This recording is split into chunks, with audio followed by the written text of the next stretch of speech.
今回は歴史、戦略、そして企業統治に関する3冊の書籍要約から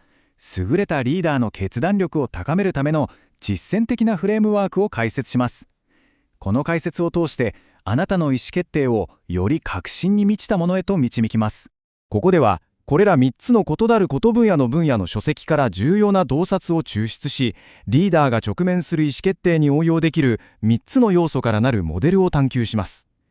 一見すると無関係に思えるこれらの分野から実は共通した成功の法則が見えてきます。優れた意思決定における第一歩、それは行動を導くための強固な内的コンパス、つまり確固たる哲学、判断の軸を確立することです。すべての優れた決断はここから始まります。これは白駒瞳氏の著者にある考え方です。困難な選択に直面したとき、歴史上の人物を精神的なメンターとして対話することで、高い視点からの洞察を得るというアプローチです。例えば、この状況で福沢諭吉ならどう考えるかと自問することが、判断のブレを防ぎます。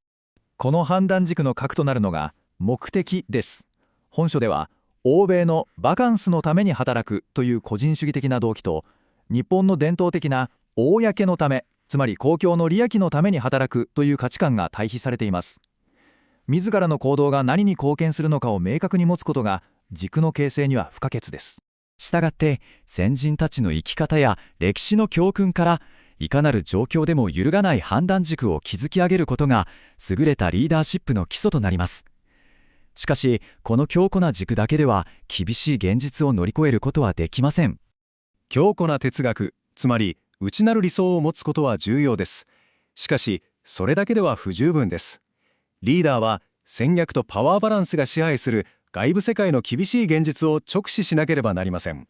久坂公人氏の著書「人間はなぜ戦争をするのか」からの洞察です。一般的に平和は戦争反対を唱えることで実現すると考えられがちです。しかし本書は戦略的な観点から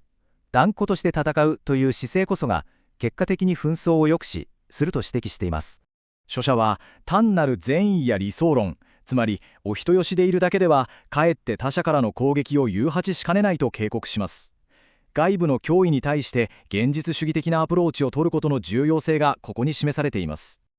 ここでの重要なポイントは、優れたリーダーは理想や善意を掲げるだけでなく、競争環境を生き抜くための実践的かつ現実的な戦略を併せ持つ必要があるということです。そして最後に最も見過ごされがちな脅威についてです。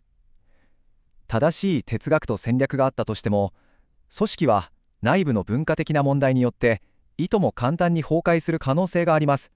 国重敦氏の著書「住友牛行筆史」で詳しく小説されている糸満事件はその典型例です。この事件では内部の不正と怠慢により少なくとも5000億円もの資金が闇に消えました。これは決して他人事ではありません。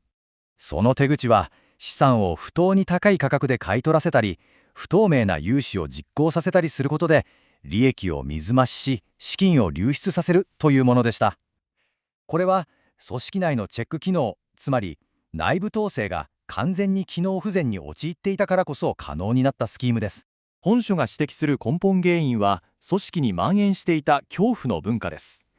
徹底した減点主義、つまり一度でも失敗するとキャリアが終わってしまうというプレッシャーにより、従業員は失敗を恐れるあまり上層部の不正や誤った判断に異を唱えることができませんでした。この事例が示すのは、健全な組織文化こそが全てを支える土台であるということです。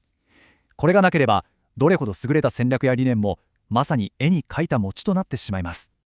さて、ここからがこの解説の最も重要な部分です。これら3冊の書籍要約から得られた教訓を統合することで、我々は強力な意思決定フレームワークを構築できます。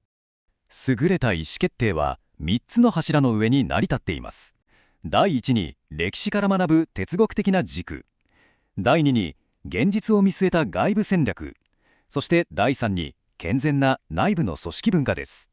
この3つが揃い、互いに連携して初めてリーダーの決断力は真価を発揮します。このフレームワークを実践するために明日からできる具体的なアクションを3つ紹介します。軸を鍛えるには課題に対し歴史上の人物ならどう判断するかを考える。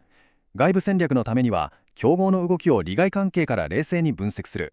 そして内部文化の改善には原点主義をやめ、部下から率直な意見を求めることから始めてみましょう。このフレームワークは、あなた自身のリーダーシップや組織の状態を評価し、改善するための診断ツールとして活用できます。